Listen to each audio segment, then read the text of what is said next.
C'est toujours super compliqué d'avoir un avis critique quand on touche à quelque chose qui t'a marqué. Ouais, c'est pas facile, je te dis la vérité, des fois je galère. Mais en même temps, est-ce que j'ai besoin d'être objectif? C'est pas ça qui fait le charme de cette chaîne, sérieux? Le fait que je laisse parfois mes émotions primer sur ma logique, ou même sur mon esprit critique. Ouais, des fois je suis touché. Ouais, des fois la pilule passe. Même quand certains la trouvent trop énorme. Mais en même temps, on est tous différents. Chacun a sa manière de voir les choses. C'est la raison pour laquelle, moi cet arc, ou plutôt ce nouvel arc de Boruto, qui nous plonge directement dans l'ancien Konoha, me rend nostalgique, mais aussi à la fois très sceptique, frérot, je te cache pas. C'est des ouf ce qu'ils font, c'est des ouf. Mais avant que ça commence, laisse-moi placer mon générique.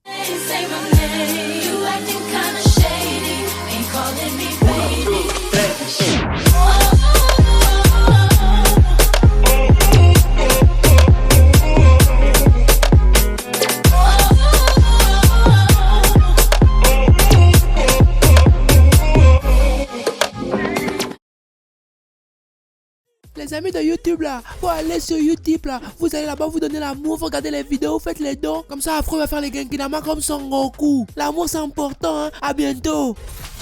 Ohio Minna ici Afro, j'espère que vous avez la pêche car moi c'est le feu. Bienvenue dans le Bendo, dans le Banks si tu préfères. Et aujourd'hui on se retrouve pour la review de l'épisode 131 de Boruto. Déjà 131 épisodes, toujours pas de canon à l'horizon, mais ils ont réussi à m'avoir en me ramenant dans mon Konoha. Le Konoha que je connais. Fuck le train fantôme, fuck l'appareil à ninjutsu, ça c'est vraiment mon Konoha, celui que je kiffe. Celui où c'est la haisse, celui où y a rien. Celui où Ichiraku n'est pas devenu un paradis du fruit. Et franchement je dois avouer que c'est beaucoup plus plaisant que de regarder des arcs qui n'ont ni queue ni tête. Oui, exactement, ni queue ni tête. Mais bref, sur ça, j'aurai l'occasion de revenir. Deux annonces méga importantes. Premièrement, l'inscription sur Zone Otaku est toujours disponible, donc n'hésite pas à venir nous rejoindre. Vous avez été déjà très nombreux à m'envoyer des messages, donc merci beaucoup. Continuez, envoyez-moi des messages, connectez-vous. Venez on s'enjaille sur ce site qui propose énormément d'infos. Il relaie aussi tout ce qui se passe par rapport au manga et aux animés, que ce soit sur Twitter ou autre. Si tu ne veux rien louper par rapport à l'actu, n'hésite pas à y aller. Et aussi, si t'as des mangas à vendre, n'hésite pas.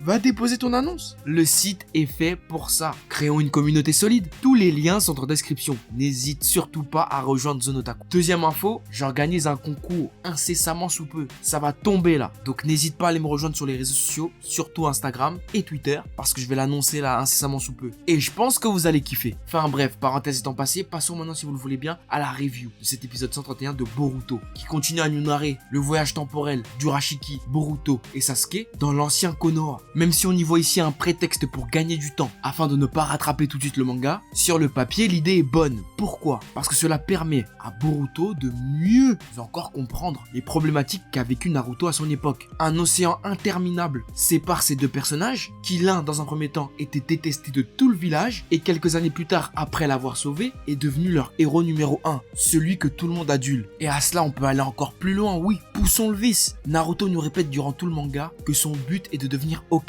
Quelques années plus tard, on remarque qu'il n'assume presque pas ce rôle. Enfin, si, il l'assume sur le papier, mais on sent que ça le fait chier. C'est pas le fait d'aider les gens qui le fait chier, c'est plutôt le fait de gérer la paperasse. Et la paperasse fait partie du rôle de Hokage, sauf que Naruto, c'était pas ça. Ce à quoi il aspirait réellement. Ce à quoi Naruto aspirait réellement, c'était d'être accepté, qu'on reconnaisse sa valeur, qu'on l'estime en tant qu'humain. Et dans sa tête, étant petit, le plus respecté c'était qui? C'était l'Hokage. C'est exactement pareil que Luffy. Devenir le roi des pirates n'est qu'un prétexte. Un prétexte pour naviguer, pour explorer, pour découvrir, pour être libre. Naruto aussi, lui, dans un sens, voulait se libérer de ces chaînes. Ces chaînes que les mêmes villageois qu'il adule aujourd'hui lui ont collé au cul. Et c'est en allant dans le passé que Boruto va comprendre ça. Que Boruto va se mettre à la place de son père et va enfin se dire oui, ok, peut-être mon père je lui casse un peu trop la tête. À mon époque c'est le plus chaud, mais là carrément, il mange des yum yum tous les jours, personne le calcule et en plus de ça, il tire la tronche H24. C'est une belle leçon de vie et une leçon de vie qui permet de mettre un terme une bonne fois pour toutes au dernier ressentiment qu'avait Boruto envers son père. Là, ils ont le même âge, ils se rendent compte à quel point ils sont complémentaires, ils se ressemblent. Cela en est presque troublant. Et tu sais, c'est vachement drôle en vrai. Et c'est même ça qui rend ce hors-série encore plus stylé, c'est qu'on a là la genèse du prénom Boruto. Tu te rends compte si c'est ça? Qu'en fait Boruto a fait un voyage dans le passé pour rencontrer son père, a discuté avec lui, s'est lié d'amitié avec lui, pour qu'au final ce dernier décide, lors de la naissance de son propre fils, de l'appeler Boruto. Je suis persuadé qu'ils sont pas allés aussi loin. enfin peut-être, mais la théorie je la trouve trop stylée en fait. Ça permet de rendre ce hors-série qui est, on va pas se mentir, pas vraiment canon. Et quand je dis canon, je parle par rapport au manga, pas par rapport à l'anime et le manga, le fait qu'ils soient intimement liés, ça m'intéresse pas. Moi je te parle des tomes de Boruto, du premier jusqu'au 8 qui sont sortis actuellement et des scans qui continuent. Si c'est ça le lien qui relie Boruto et Naruto, et bah c'est méga stylé. Bon,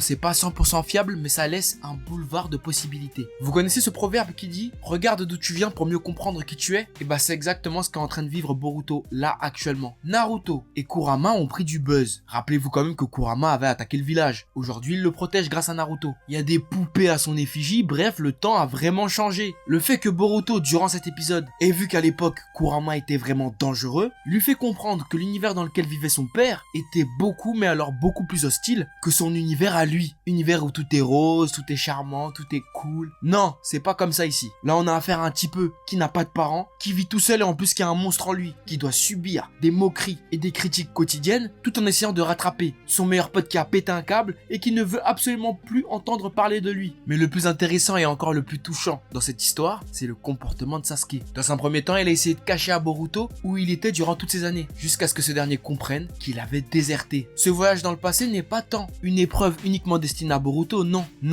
c'est bien plus que ça. C'est une épreuve pour Sasuke afin de surmonter ses démons et de les assumer, d'assumer ses erreurs, de se rendre compte du mal qu'il a causé à ses amis et lui permettre une bonne fois pour toutes d'aller de l'avant. C'est une véritable rédemption pour le personnage de Sasuke et je pense qu'il en a besoin. Bon, après, on va pas se mentir. Certes, c'est bien fait, c'est bien amené, il y a le côté nostalgique et ça fait du bien. Mais il y a un problème, il y a un truc qui me turlupine, il y a un truc qui va pas, il y a... Bon, déjà, durant cet épisode, j'ai eu un problème avec l'histoire du sceau. Pourquoi? Parce que l'histoire du sceau, je me souvenais que Jiraiya l'avait défait normalement. Mais après, je me suis souvenu que c'était peut-être l'autre sceau afin de pouvoir profiter pleinement des pouvoirs de Kurama. Donc, ok, ça m'a allé. Sauf que, en fait, il y a un truc qui colle pas, il y a un truc qui marche pas. Les personnages sont certes dégoûtés d'avoir perdu Sasuke, et ça se ressent, ça je ne peux pas le mentir, je ne peux pas le nier, je le ressens que Naruto est touché, mais en termes de réflexion, je trouve qu'on n'est clairement pas dans le Naruto à la fin de la série quand il est petit, c'est pas vrai, c'est pas possible. Il est pas comme ça. Aussi bête, aussi insouciant comme ça gratuitement. Non. Déjà, il y avait aucun ennemi qui volait à l'époque, du moins à son époque. Il y serait jamais allé sans balancer un clone. Là, il était mou de ouf. C'est pas Naruto ça, je suis désolé. Et je sais qu'il y en a qui diront oui, mais il était pas au courant, il était surpris, nanana. Non. Le pire, c'est Jiraiya. Jiraiya, carrément, on dirait il est à l'ouest. Avec l'Akatsuki et tous les ennemis qui rôdent, il voit quelqu'un qui enlève Naruto et il a pas peur. Il est pas surpris. Il arrive avec sa tête de teubé là, il fait genre comme si de rien n'était. Bon, Naruto, certes, c'est pas le plus futé des genin, mais avec toute l'expérience qu'il a accumulée, il aurait jamais pu se faire avoir aussi facilement. C'est quelle image qu'il donne à son fils là? T'imagines, même Boruto dans sa tête, il devait se dire, ah putain, le daron, il abuse quand même. C'est pas possible d'être aussi teubé quand même. Même moi, il m'aurait pas eu comme ça. Respectez le bouc, franchement, il vous a rien fait. Sérieusement, c'est pas cool. Moi, je kiffe pas. Et pareil, Jiraiya, grand sanin légendaire, se laisse enfermer dans un vieux sort de merde de d'automne de 1996 et il est là, il est tout content. Alors, je sais pertinemment qu'il y en a qui diront que ouais, Afro, tu chipotes, nanana. Mais regardez Naruto et regardez cet épisode et vous allez comprendre que l'homme que vous avez en face de vous n'est pas Naruto Uzumaki du village de Konoha. C'est quelqu'un d'autre. Mais lui, je le connais pas.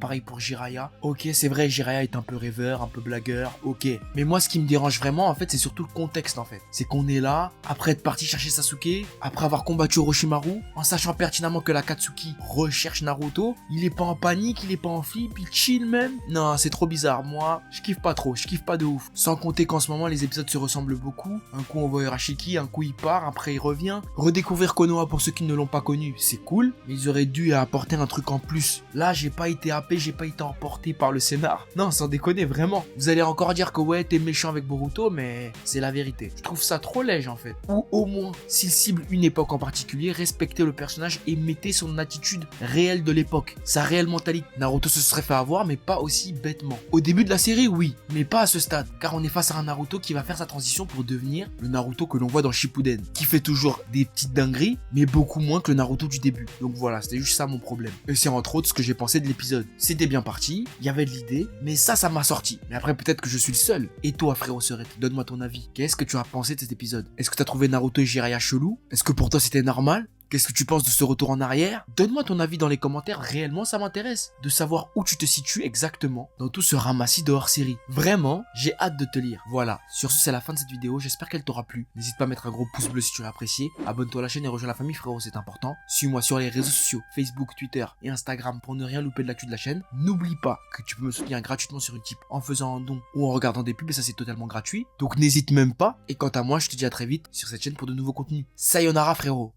Allo, allo, t'es où descend? Chaque pote dans sa coche, je repars en courant. Mais moi, j'oublie rien, je suis trop content. Je suis venu pour couper des têtes et des tympans. Réponds-moi au phone tel quand je t'appelle. Les bitches sont pressées comme si c'était Noël. Elles parlent pas chinois mais finiront au lit. J'ai pèse leur en criant ici c'est Paris. Tant pis, je n'ai gros trop de flow, j'ai la vie devant moi. Aujourd'hui tu snobs mais demain tu suceras. Y'a que devant le daron que je regarde vers le bas. Chérie fais des squats sinon moi je te ken pas. On se connaît pas, négro, m'en veux pas, je vais faire du sale. J'avais tout prévu depuis l'époque où je regardais la. Je mets le shit dans la chaussette, pas peur qu'on m'arrête.